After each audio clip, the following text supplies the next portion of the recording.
ಘಟನಾ ಸ್ಥಳಕ್ಕೆ ಭೇಟಿ ಕೊಟ್ಟಿದ್ರೆ ಸರ್, ಏನು ಹೇಳ್ತೀರಾ? ಇಲ್ಲಿ ಘಟನೆ ನಡೆದು ಅದು ತಮ್ಮ ಮಾಧ್ಯಮಗಳಲ್ಲಿ ಪ್ರಸಾರ ಆದಮೇಲೆ ಅಧಿಕಾರಿಗಳು ಸರಿಯಾಗಿ ಸೆಕ್ಷನ್ಗಳು ಹಾಕಿ ಅವ್ರ ಮೇಲೆ ಕ್ರಮ ತಗೋಬೇಕಾಗಿತ್ತು. ಕೆಲವು ಸೆಕ್ಷನ್ಗಳನ್ನು ಅವ್ರು ಇನ್ನೂ ಹಾಕಿಲ್ಲ. ಅದಕ್ಕಾಗಿ ಈಗ ಸ್ಥಳ ಪರಿಶೀಲನೆ ನಡೆಸಿ ಈಗ ಜಿಲ್ಲಾಧಿಕಾರಿ ಕಚೇರಿಯಲ್ಲಿ ಮೀಟಿಂಗ್ ಇಟ್ಕೊಂಡಿದ್ದೀನಿ. ಈಗ ಅವ್ರು ಏನೇನು ಸೆಕ್ಷನ್ ಬಿಟ್ಟಿದ್ದಾರೆ, ಏನೇನು ಕ್ರಮ ಆಗಬೇಕು ಅದನ್ನು ಈಗ ಮೀಟಿಂಗಲ್ಲಿ ಹೇಳಿ ಕ್ರಮ ವಹಿಸೋದಕ್ಕೆ ಆದೇಶ ಮಾಡ್ತಾರೆ. ಈಗ ಪ್ರತಿ ಸಲ ರಿಪೋರ್ಟ್ ಆಗ್ತಾನೆ ಇರ್ತವೆ, ಎಲ್ಲಿ ಒಂದು ಕಡೆ ಬಿಲ್ಲೊಂದು ಕಡೆ ಆಗ್ತಾನೆ ಇದೆ. ಬಟ್ ಇದ್ರ ಕ್ರಮ ಏನಾಗುತ್ತೆ ಅಂತ ಬರ್ತೀರಿ, ವಿಸಿಟ್ ಮಾಡ್ತಾ ಹೋಗ್ತೀರಿ. ಬಟ್ ಬೇರೆ ಕ್ರಮ ಏನಾಗುತ್ತೆ? ಆರೋಪಿಗಳು ಏನಾದರೂ ತಪ್ಪಿಸಿರುವುದ ಕ್ರಮ ಯಾವಾಗ ಆಗುತ್ತೆ ಅಂತ ಪ್ರತಿ ಸಲ ಏನು ಕೇಸ್ ಆಗ್ತಾ ಇರ್ತವೆ. ಬಟ್ ಅದು ಮುಂದುವರಿತಾನೆ ಇದೆ, ನಿಲ್ತಾನೆ ಇಲ್ಲ. 21ನೇ ಸೆಂಚುರಿಯಲ್ಲಿ ಈಗಲೂ ಅದು ನಡೀತಾನೆ ಇದೆ ಅಂದರೆ ಏನಂತ ಅರ್ಥ ಸರ್? ಈ ಅಧಿಕಾರಿಗಳು ಗೊತ್ತಾಗಲ್ಲ. ಅಧಿಕಾರಿಗಳು ಸರಿಯಾದ ರೀತಿಯಲ್ಲಿ ಕ್ರಮ ತಗೊಂಡೇ ಇರೋದಕ್ಕೆ ಆಯೋಗನೇ ನೇರವಾಗಿ ಮಧ್ಯಪ್ರವೇಶಿಸಿ ಅವ್ರ ಮೇಲೆ ಕಠಿಣವಾಗಿರ್ತಕ್ಕಂಥ ಕ್ರಮ ತಗೊಳೋದಕ್ಕೆ ಈಗ ಆದೇಶ ಮಾಡೋದಕ್ಕಾಗಿಯೇ ಬಂದಿದೆ. ಎಲ್ಲ ಎಜುಕೇಟೆಡ್ ಆಫೀಸರ್ಸ್ಗಳಿದ್ದು ಕಾನೂನು ತಿಳುವಳಿಕೆ ಇಲ್ಲ ಅಂದರೆ ಹೆಂಗೆ ಸರ್? ಎಜುಕೇಟೆಡ್ ಆಫೀಸರ್ಸ್ಗಳೇ ತಪ್ಪು ಮಾಡ್ತಾ ಇರೋದು, ಅವರಿಂದನೇ ತಪ್ಪಾಗ್ತಾ ಇರೋದು.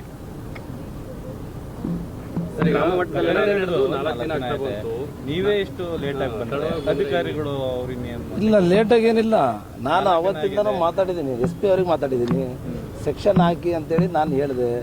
ರಜಾ ಇತ್ತು, ಎಲ್ಲ ಕೆಲವರು ಅಧಿಕಾರಿಗಳು ಇರಲಿಲ್ಲ. ರಜೆ ಇದ್ದಿದ್ದರಿಂದ ಇವತ್ತು ನಾನು ಫಸ್ಟ್ ಬಂದಿದ್ದೀನಿ. ಸಂತ್ರಸ್ತರನ್ನ ವಿಚಾರದಲ್ಲಿ ಯೋಚನೆ ಮಾಡ್ಬೇಕಲ್ವ ಸರ್? ಅವ್ರಿಗೆ ಎದುರಿಸೋರು ಇರ್ತದೆ, ಬೆದರಿಸೋದು ಇರ್ತದೆ, ನಿಮ್ಮ ಮುಂದೆ ಒಂಥರ ಮಾತಾಡೋ ಇರ್ತದೆ. ಇದೆಲ್ಲ ಯೋಚನೆ ಬೆದರಿಸೋದ್ರೆ ತುಂಬಾ ವಿಚಾರಗಳು ಆಚೆ ಬರ್ತಾನೆ ಇಲ್ಲ ಸರ್, ಎಲ್ಲ ಉಳ್ಕೊಳ್ತಾ ಇದ್ದಾವೆ. ಹೌದು, ಇಲ್ಲ ಬೆದರಿಸ್ತಕ್ಕಂಥದ್ದು ಏನಿಲ್ಲ. ಅವ್ರ ಪರವಾಗಿ ನಾವಿದ್ದೀವಿ. ಅದಕ್ಕಾಗಿ ನಾವು ಆಯೋಗದಿಂದ ಏನು ಮಾಡೋದಕ್ಕೆ ಸಾಧ್ಯ ಇದೆ, ನಮ್ಮ ಆಯೋಗದ ಇತಿಮಿತಿಯಲ್ಲಿ ಅದನ್ನು ಸಂಪೂರ್ಣವಾಗಿ ಮಾಡಿಸ್ತೀವಿ. ಅವ್ರು ಎಷ್ಟೇ ಪ್ರಭಾವಿಗಳಾಗಿದ್ರೂ ಬಿಡೋ ಪ್ರಶ್ನೆ ಇಲ್ಲ. ಕಾರ್ಮಿಕರು ಹೇಳ್ತಾರೆ, ಈ ಥರದ್ದು ನಾವು ಎಲ್ಲ ಕಡೆ ಕೆಲಸ ಇಂಥವು ಮಾಡಿಸ್ತಾನೆ ಇರ್ತಾರೆ ನಮ್ಮ ಕೈಯಲ್ಲಿ, ನಮಗೆ ಈ ಥರ ಮಾಡಬಾರ್ದು ಅಂತ ನಮಗೆ ಗೊತ್ತೇ ಇಲ್ಲ ಅಂತಕ್ಕಂಥದ್ದನ್ನು ಹೇಳ್ತಾರೆ. ಅಂದರೆ ಎಲ್ಲ ಕಡೆ ನಡೀತಾ ಇದೆ ಇನ್ನೂ ಕೂಡ ಅಂತ ಈ ಥರದ್ದೆಲ್ಲ. ಮತ್ತು ಎಲ್ಲಿ ಅವೇರ್ನೆಸ್ ಎಲ್ಲಿದೆ ಅಂತ ಸಾಕಷ್ಟು ಅವೇರ್ನೆಸ್ ಸರ್ಕಾರನೂ ನೀಡಿದೆ. ಅವರು ಬಡತನನ ಎಲ್ಲಿ ದುರುಪಯೋಗ ಆಗ್ತಾ ಇದೆ ಅವರಿಗೂ ಭಾಳಷ್ಟು ಜನಕ್ಕೆ ಗೊತ್ತಿದೆ. ಇವತ್ತು ಮಲ ಪದ್ಧತಿನ ಊರೋದಾಗಲಿ ತೆಗೆಯೋದಾಗಲಿ ಕೈಯಿಂದ ಮುಟ್ಟಬಾರ್ದು ಅಂತಕ್ಕಂಥದ್ದು ಸಾಕಷ್ಟು ಎಲ್ಲ ಅವೇರ್ನೆಸ್ ಇದೆ. ಬಟ್ ಅವ್ರ ಬಡತನ ದುರುಪಯೋಗ ಆಗ್ತದೆ. ಅವ್ರಿಗೆ ನಾನು ಕೇಳಿದೆ, ಅವ್ರು ಹೇಳಿದ್ದೇನಂತಂದರೆ, ಅಣ್ಣ ನನಗೇನೋ ದುಡ್ಡು ಕೊಟ್ಟರು, ನನ್ನ ಸಮಸ್ಯೆ ಇತ್ತು ಬಂದೆ ಅಂತ. ಇದೇ ಅವ್ರ ಬಡತನದ ದುರುಪಯೋಗ ಆಗ್ತಾರೆ. ಸರ್, ಈ ಒಂದು ಘಟನೆನ ಯಾವುದೇ ಅಧಿಕಾರಿಗಳು ರೆಸ್ಪಾನ್ಸಿಬಿಲಿಟಿ ತಗೊಳ್ಳೋದಕ್ಕೆ ರೆಡಿ ಇಲ್ಲ. ಯಾರು ತಗೋಬೇಕು? ಮತ್ತೆ ಈ ಒಂದು ಘಟನೆ ಬಗ್ಗೆ ಏನು ದೂರ ಆಗ್ಬೇಕು? ಇದು ಈ ಘಟನೆನ ಪ್ರಥಮವಾಗಿ AC ಅವರೇ ತಗೋಬೇಕಿಲ್ಲಿ. AC ಅವರೇ ಅದನ್ನು ಸಬ್ ಡಿವಿಷನ್ ಮ್ಯಾಜಿಸ್ಟ್ರೇಟು ಅವರಿಗೆ ಸರ್ಕಾರ ಕೊಟ್ಟಿರೋದು ಪವರ್ನ. ಮ್ಯಾನ್ಯಲ್ ಸ್ಕ್ಯಾವೆಂಜಿಂಗ್ ಆ್ಯಕ್ಟ್ ಇಲ್ಲೇ ಆದರೂ AC ಅವರೇ ತಗೋಬೇಕು. ಇಲ್ಲಿಂದ ತಹಶೀಲ್ದಾರ್ ಅವರು AC ಅವರು ಕೇಸ್ ಏನು ಮಾಡಿದ್ದಾರೆ ಅಂತ ಇನ್ನೂ ಮಾಡಿಲ್ಲ. ಮತ್ತು ಅವರು SC ST ಆಗಿರೋದ್ರಿಂದ SCಗಳು ಆಗಿರೋದ್ರಿಂದ ಅದು ಒಂದು ಸೆಕ್ಷನ್ ಸೇರಿಸ್ಬೇಕಾಗಿತ್ತು. ಅದನ್ನು ಇನ್ನೂ ಸೇರಿಸಿ ಕಂಪ್ಲೇಂಟ್ ಮಾಡಿಲ್ಲ. ನಾನು ಅವತ್ತೇ SP ಅವ್ರಿಗೆ ಮಾತಾಡಿದೆ. ಅವ್ರು ಯಾರು ಅವಿನಾಶನ್ನ ಸಬ್ ಇನ್ಸ್ಪೆಕ್ಟ್ರಿಗೆ ಮಾತಾಡಿದೆ. ಅವರು ಮಾಡ್ತಾ ಇದ್ದೀನಿ ಅಂತ ಹೇಳಿದರು. ಅದಕ್ಕಾಗಿ ಇವತ್ತು ನಾನೇ ಬಂದಿದ್ದೀನಿ. ಈಗ ಜಿಲ್ಲಾಧಿಕಾರಿ ಕಚೇರಿ ಮೀಟಿಂಗ್ ತಗೋತಿದ್ದೀವಿ. DC ಮೇಡಮ್ ಏನು ಮಾಡ್ತಿದ್ದಾರೆ ಕೂತ್ಕೊಂಡು ಮಾತಾಡಿ ಸೀರಿಯಸ್ ಆಗಿ ಕ್ರಮ ವಹಿಸ್ತೀವಿ. ಸಂಪರ್ಕ ಇದೆ, UJD ಸಂಪರ್ಕ ಇದ್ರೂ ಕೂಡ ಈ ಪಿಟ್ಟುಗುಂಡಿಗಳು ಇದು ಹೊಂದಿರುವಂಥ ತುಮಕೂರು ಜಿಲ್ಲೆಯಲ್ಲಿ UJD ಯಾವುದು ಇಲ್ಲ ಅಂತೇಳಿ ಜಿಲ್ಲಾಧಿಕಾರಿನೇ ಕೊಟ್ಟಿದ್ದಾರೆ ವರದಿನ ಸರ್ಕಾರಕ್ಕೆ.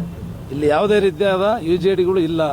ನಾವೆಲ್ಲ ಕನೆಕ್ಷನ್ ಕೊಟ್ಟಿದ್ದೀವಿ. ಅಂದರೆ ಪಿಟ್ಟುಗುಂಡಿಗಳಿಲ್ಲ, ಎಲ್ಲ UJD ಕೊಟ್ಟಿದ್ದೀವಿ. ನಿಯಮ ಬಾಹಿರವಾಗಿ ಹೊಂದಿರೋದು ಅವರೇ ಸುಪ್ರೀಂ ಕೋರ್ಟಿಗೆ ಅವರೇ ಹೊರ ಕೊಟ್ಟಿದ್ದಾರೆ. ಸರ್ಕಾರ ಅದಕ್ಕೆ ನಾವೆಲ್ಲ ಬರಿತೀವಿ. ಅದು ಏನು ಆಕ್ಷನ್ ಇದೆ ಅದು ಆಗುತ್ತೆ.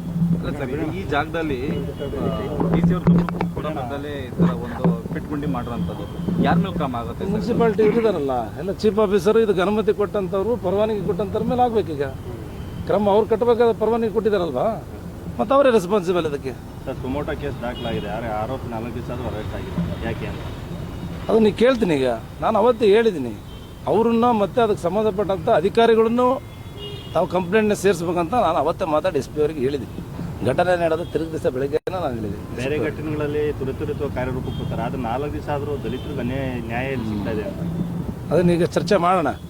ಈಗ ಮೀಟಿಂಗಲ್ಲೇ ಚರ್ಚೆ ಮಾಡಿ ಅವರಿಗೆ ಸಿಗಬೇಕಾಗಿರ್ತಕ್ಕಂಥ ಆಗಿರ್ತಕ್ಕಂಥ ಅನ್ಯಾಯಕ್ಕೆ ಸರ್ಕಾರ ಏನು ಕ್ರಮ ತಗೋಬೇಕು ಅದನ್ನು ತಗೊಳೋದಕ್ಕೆ ಕಾರ್ಮಿಕ ಮಾಡುವಂಥ ಪ್ರಯತ್ನ ಮಾಡಿದ್ದಾರೆ. ಇಲ್ಲೇ ಇದಾರಲ್ಲ, ಮಾತಾಡ್ಸಿದ್ನಲ್ಲ, ಅವ್ರನ್ನ ಮೀಟಿಂಗ್ ಕರ್ಕೊಂಡು ಹೋಗ್ತೀನಿ, ಅವ್ರನ್ನ ಜೊತೆಗೆ ಮಾತಾಡಿಸ್ತೀನಿ. ಸರ್, ಅವರಿಗೆ ಪ್ರೈವೇಟಾಗಿ ಮಾತಾಡಿಸಿ ಅವ್ರಿಗೆ ಯಾವುದೇ ರೀತಿಯಾದ ತೊಂದರೆ ಕೊಡದೇ ಇರೋ ರೀತಿ ಅವ್ರ ಪರವಾಗಿ ನಾವಿದ್ದೀವಿ ಅನ್ನತಕ್ಕಂಥ ಮಾಡಿ ಅಟ್ರಾಸಿಟಿ ಪರಿಹಾರನ ಬರುತ್ತೆ, ಅದು ಏನೇನು ಸಾಧ್ಯತೆ ಎಲ್ಲ ಕೊಡಿಸ್ತೀವಿ. ಸರ್, ಈ ಜಾಗಕ್ಕೆ ಸಂಬಂಧಪಟ್ಟಂತ ಕೆಲವು ಅಧಿಕಾರಿಗಳು ಪೊಲೀಸ್ ಇಲಾಖೆಗೆ ಇನ್ವೆಸ್ಟಿಗೇಷನ್ ಸಹಕಾರ ಮಾಡ್ತಿಲ್ಲ ಅಂತ ಹೇಳಲಾಗ್ತದೆ. ಅದು ಪೊಲೀಸ್ ಸಾಹೇಬ್ರಿಗೆ SP ಸಾಹೇಬ್ರು ಬರ್ತಾರೆ, ಮಾತಾಡ್ತೀನಿ. FIR ಕೂಡ ಕೆಲವರು ಕೈ ಬಿಟ್ಟಿದ್ದಾರೆ. FIR ಅಲ್ಲಿ ಗುತ್ತಿಗೆದಾರರು ಮಾತ್ರ ಮೆನ್ಷನ್ ಮಾಡಿದ್ದಾರೆ. ಗುತ್ತಿಗೆದಾರ ನಾನು ಮಾತಾಡಿದೆ, ಸಂಬಂಧಪಟ್ಟ ಅಧಿಕಾರಿಗಳು ಮೆನ್ಷನ್ ಮಾಡಿಲ್ಲ. SP ಸಾಹೇಬ್ರಿಗೂ ಮಾತಾಡಿದ್ದೀನಿ, ಅವರು ಕ್ರಮ ತಗೊಂತೀನಿ, ನಾನೇ ಭಾಳ ಸೀರಿಯಸ್ ಆಗಿ ಆ್ಯಕ್ಷನ್ ಮಾಡ್ತಾ ಇದ್ದೀನಿ ಅಂತ ಹೇಳಿದರು. ಬಟ್ ಅದ್ರಾಗ ಇನ್ನೂ ಕೆಲವು ಸೆಕ್ಷನ್ ಹಾಕಿಲ್ಲ. ಆ ಸೆಕ್ಷನ್ನ ಹಾಕಿಸಿ ಕ್ರಮ ತಗೋದಕ್ಕೆ ವರದಿ ಮಾಡಿ ಯಾರಿದ್ದಾರೆ ಅವ್ರನ್ನೂ ಕೂಡ ಇದರಲ್ಲಿ ಪಾರ್ಟಿ ಮಾಡಬೇಕಲ್ಲ. ಮಾಡ್ಬೇಕು, ಸಂಬಂಧಪಟ್ಟರೆ ಎಲ್ಲರನ್ನೂ ಮಾಡಬೇಕು. ಸಂಘದ ಅಧ್ಯಕ್ಷನೂ ಮಾಡಬೇಕು, ಅಧಿಕಾರಿನೂ ಮಾಡಬೇಕು. ಇದಕ್ಕೆ ಯಾರ್ಯಾರು ಈ ಚೌಟ್ರಿಗೆ ಸಂಬಂಧಪಟ್ಟಿದ್ದಾರೆ, ಅದ್ರ ಉಸ್ತುವಾರಿಗಳು ಯಾರ್ಯಾರು ಇದ್ದಾರೆ ಅವರೆಲ್ಲರ ಮೇಲೆ ಕ್ರಮ ಆಗುತ್ತೆ. ಓಕೆನಾ? ಆಗಲಿ, ಥ್ಯಾಂಕ್ ಯು ಸರ್. ನ್ಯಾಯ ಸಿಗುತ್ತೆ ಅಂತ ಹೇಳ್ತೀರಿ? ನ್ಯಾಯ ಸಿಗಲೇಬೇಕು, ಕಾನೂನಿನಲ್ಲಿ ನ್ಯಾಯ ಸಿಗಲೇಬೇಕು, ಸಿಗುತ್ತೆ. ಅದಕ್ಕೆ ನಮ್ಮ ಆಯೋಗ ಪರವಾಗಿ ಯಾವಾಗ ಇರುತ್ತೆ. ಅಲ್ಲ ಸರ್, ಸರ್ಕಾರದಿಂದ ಅವ್ರಿಗೆ ಏನಾದರೂ ಸಹಾಯ ಸಿಗುತ್ತೆ. ಈಗ ಅಟ್ರಾಸಿಟಿ ಪರಿಹಾರ ಬರುತ್ತೆ, ಮತ್ತು ಇನ್ನೇನೇನು ಸಾಧ್ಯತೆ ಇದೆ ಮಾತಾಡಿ ನಾನು ಏನೇನಿದೆ ಅನ್ನೋಂಥದ್ದು ಸ್ವಲ್ಪ ಹೇಳಿ. ADC ಸಾಹೇಬ್ರಿ ಬರ್ರಿ, ಅಟ್ರಾಸಿಟಿ ಆ್ಯಕ್ಟಿಂದ ಏನಿದೆ, ಕೇಸ್ ಆದರೆ ಏನು ಕೊಡ್ತಾರೆ ಅಂತ ಹೇಳಿ. ಕೊರಟಗೆರೆಯಲ್ಲೂ ಒಂದು ಪ್ರಕರಣ ನಡೆದಿತ್ತು ಸರ್, ಅದು ಏನಾಗಿದೆ ಸರ್ ಪ್ರಕರಣ?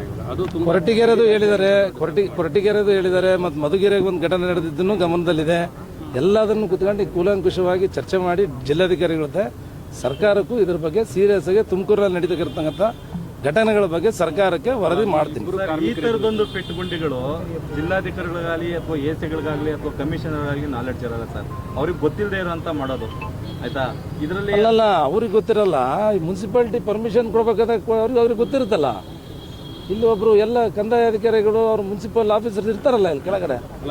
ಮನೆ ಮುಂದೆ ಒಂದು ನಲ್ಲಿ ಹಾಕಿದ್ರೆ ಗೊತ್ತಾಗುತ್ತೆ ಅವರಿಗೆ, ಬೇರೆದು ನಲ್ಲಿ ಹಾಕಿದ್ರೆ ಬಂದು ಕಿತ್ತಾಕ್ತಾರೆ. ನಲ್ಲಿ ಗೊತ್ತಾಗುತ್ತೆ, ಇಷ್ಟು ದೊಡ್ಡ ಪಿಟ್ಗುಂಡಿ ತೆಗೆದ್ರೆ ಗೊತ್ತಾಗಲ್ವ ಅವರಿಗೆ? ಗೊತ್ತಾಗುತ್ತೆ. ನಿರ್ಲಕ್ಷ್ಯತನ ಇದ್ದು ಕಾಣ್ತಾ ಇದೆ, ಅದರ ಬಗ್ಗೆ ನಾವು ಕ್ರಮ ವಹಿಸೋದಕ್ಕೆ ಮಾಡ್ತೀನಿ. Okay sir, thank you sir. ಓಕೆನಾ?